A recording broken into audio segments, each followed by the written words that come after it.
So ayan, mag-aalas 7:30 na po ng gabi, Philippine time mga kabihero.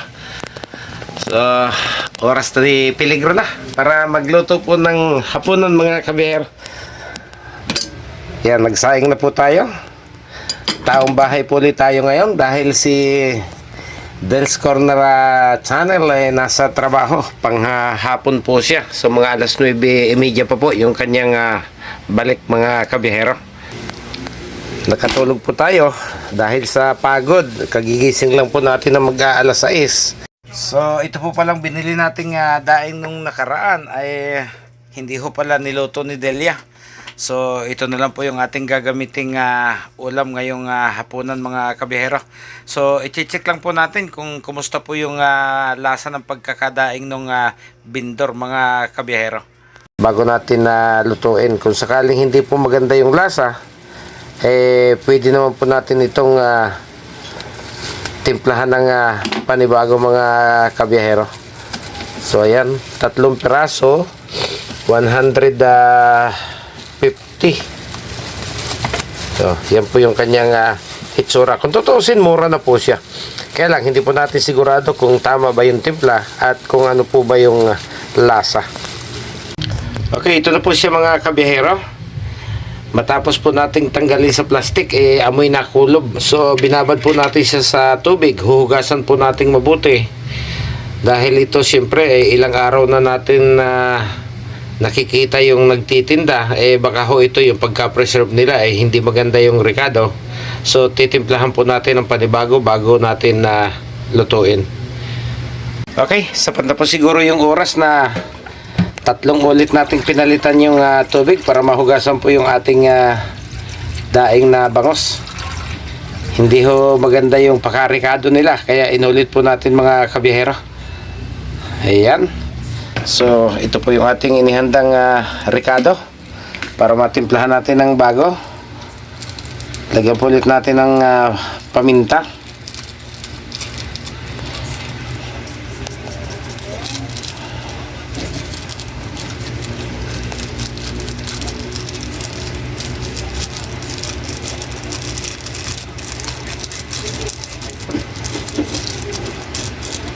Uy, nahulog pa.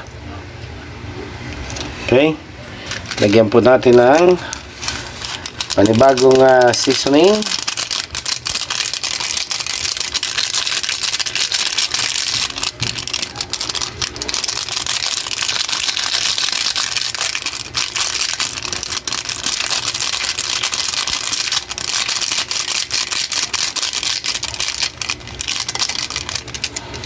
Ayan.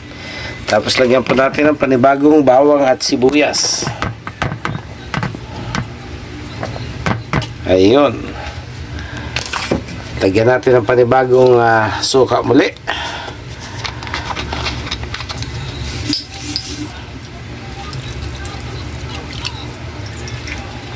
Tapos lagyan po natin ng patis.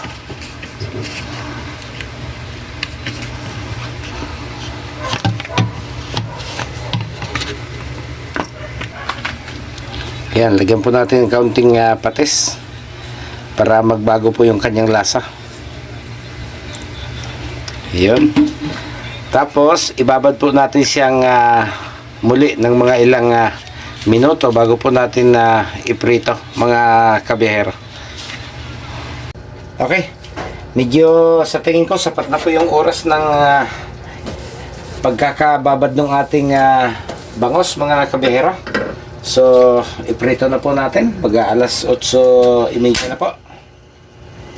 Yan, painit po tayo ng mantika.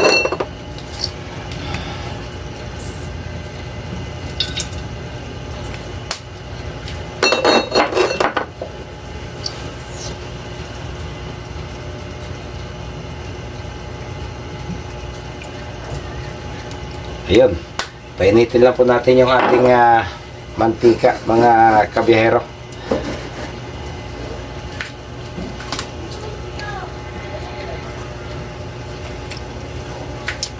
Ayun, mukhang mainit na.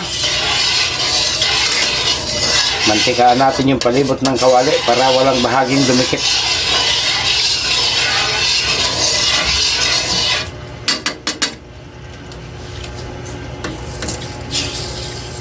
Okay, ilagay na po natin yung isang piraso.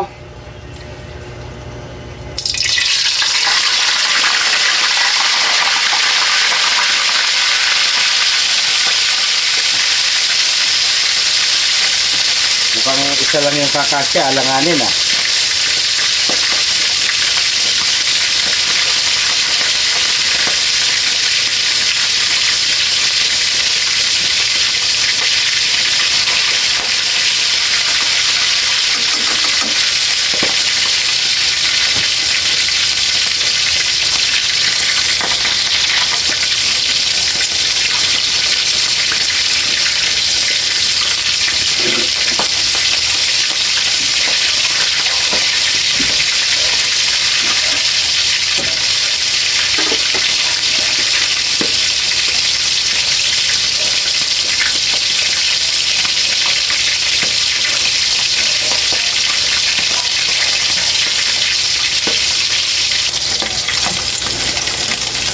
Okay, balik ka rin na po natin.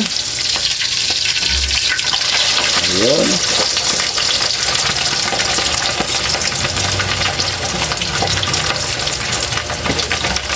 So, hindi po siya fresh bangus mga kabiyero. Ano na po siya, preserved na po siya. At itinitinda po ng mga vendor. Yung mga nag-iikot-ikot po dyan. At hindi naman po minsan tayo nakabili sa kanya. Kaya lang, tinimplahan po natin ng bago dahil hindi ho kaagad namin na luto. Ilang araw na po niya sa rep. Kaya hinugasan po natin. At tinimplahan ng bago.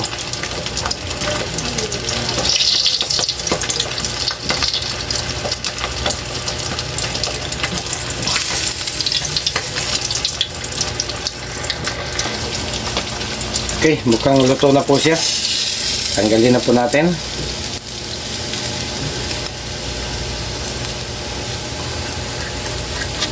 At lagyan po natin ulit ng bagong salang.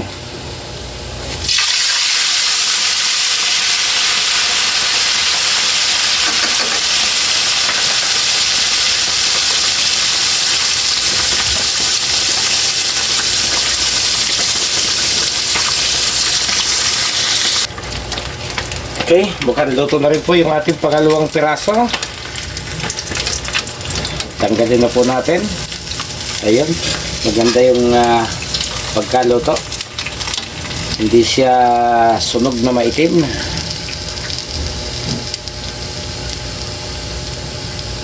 Okay.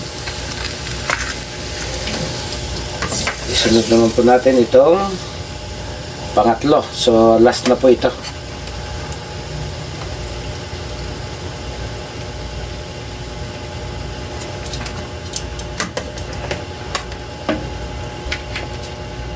Kaya tanggalan po natin yung tubig at masyadong mapitik. Okay. Ayan. So, last na salang.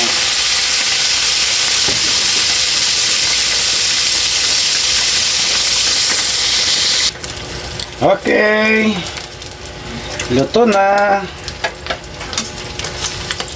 Huling piraso.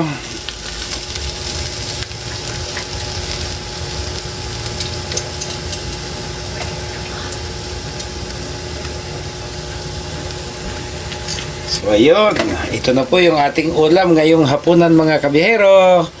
Hanggang dito na lamang po mga katimlintek. Maraming salamat. Hoslin, maraming salamat.